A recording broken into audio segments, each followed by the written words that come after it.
Welcome everybody to the Academy of Esports. I am your host, James O'Hagan. And this week I have no guest.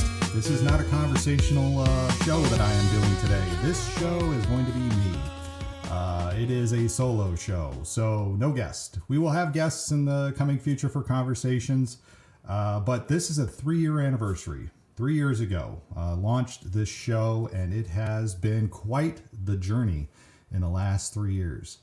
A lot of interesting people I've had conversations with all along the way, interesting people I have met, interesting people who have reached out to me. And one of the things that I have talked about for the longest time is how esports is kind of a space race. But a lot of people have also said they see esports as a bit of the Wild West. And I used to use that analogy quite a bit. But in reflecting on the 3 years of work that has gone into this podcast, the 3 years of guests and conversations that have taken place, the people I've met over the years, I don't ever see this anymore as a Wild West. The Wild West has a couple of problems with the analogy in my mindset. Number one, the Wild West wasn't even really the Wild West in a lot of ways. Yes, there was, fantastic Americana, fantastic storylines, politics, intrigue all along the way. But by and large, the Wild West was, I guess you could say, quietly settled in a lot of ways. But also there was a sense of adventure. Yes, there was a sense of speculation.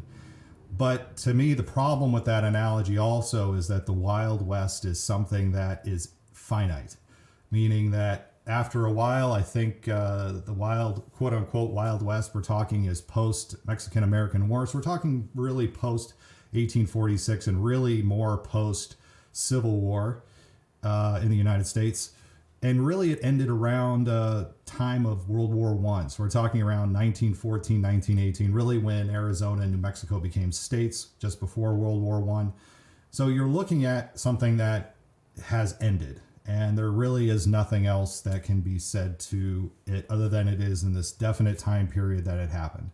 Space race, for example, though, which I prefer to use as the analogy now going forward when we are talking about all the great things that are happening in esports, is a much, I think, better analogy, and here's why. Number one, first off, take out the geopolitics of the idea of the space race, okay? Which is hard to do because, the space race really was a race between the Americans and the Russians primarily. October 4th, 1957, at 7:28 p.m., it was confirmed that the Soviet Union had launched Sputnik 1 into space, and thus the space race was born. But really, the space race started years before. It was a post-World War II. The Germans had been working on rockets and rocket technology all through World War II. The United States actually in 1955 had said, hey, part of the Eisenhower administration, we are going to get satellites into orbit around the Earth. But it was really that launch of Sputnik that really brought a lot of people to the idea of this space race. My father even talks about how growing up and watching television, it used to be before Sputnik. My father was born in 1946, so he was about 11 years old when Sputnik was launched. But television shows before then had been primarily Westerns. After Sputnik, we had this tremendous push in the United States around pop culture to do more space travel and space exploration. STEM. We talk about STEM today like it is some sort of new thing, but boy, when Sputnik 1 launched, there was a major, massive push in this country to have STEM-related education brought to the forefront. So again, I see so much more when we're talking about esports being more of a space race than a Wild West. A few other analogies here as we go through this topic. Number one, the space race had and still has, because I still see what we're doing today, even a bit of a space race, even though there is no longer a USSR, there is still that sense of competition, but there's also in the space race, there's a lot of smart people. It is not just one or a few people who are doing some really fabulous things, but in the space race, we had a lot of smart people trying to do things for a number of different countries. With ideas of profit, yes, and in esports we do have a lot of smart people who are entering it right now who are out to make profit, but we also, there's a sense of altruism, there's a sense of a higher purpose when you talk about the space race, and we see that a lot with esports, especially in the scholastic scene. We see a lot of educators who are trying to really connect with kids in new ways for altruistic purposes, for purposes of a higher order, not for profit, and not necessarily even for financial gain for themselves, whether they're starting a nonprofit association or just working with their kids in the school and doing it free of charge. But there is this, again, this sense of what we are doing now for kids can benefit us down the road. And the space race, when you look at how NASA and the NASA transfer program helped to bring about new technological changes, even in the United States, not at the not just at the computer level, but even some of the basic things that we were using. For example, the microwave oven that many of us have, and we don't even think about it. I think you can go on Amazon's website right now and get a microwave oven for $60. That's direct result of the NASA transfer program. That technology was developed for in-space use. And again, we see it today as just something that is so mundane, but is something that everybody seems to have. We're thinking about the things that esports is pushing for everybody. High performance mice. We're looking at mice and keyboards in totally different ways than we have in the past. We were looking at the ways that entertainment is delivered to us so much differently than it is in the past. Even how we view competition and our expectation of levels for interaction in these competitions is changing. I just saw in this past week the NFL is going into a new contract, primarily with ESPN and Fox and even Amazon. But what's really interesting about the contract to me wasn't just the broadcast of the games, but the NFL worked out deals too to also incorporate more social media and conversational aspects into the games itself, which when you look at a platform like Twitch, for example, there is a tremendous amount of social interaction taking place. So it is something that I think as we look again, nothing like this happened in the Wild West. Wild West did, in a lot of ways, it was able to be opened up because of communications. Primarily, the telegraph was a great way, and the railroad system was a great way that the West was opened up. But again, the space race, I mean, we think about, again, the altruistic nature of it. We think about the technological advances that came out of the space race. And here's the thing that I love the most about the space race. And again, if you just look at the geopolitical side, if you look at the Soviet Union versus the United States, I think the space race is still going on. You have China who's involved in it now. You have private people. Elon Musk is helping the space race reignite the space race in new ways. You've got Japan, who is launching satellites now regularly and probes. India has gotten involved in launching probes. It is something that is becoming very international, and it's becoming international and different depending on what the country needs.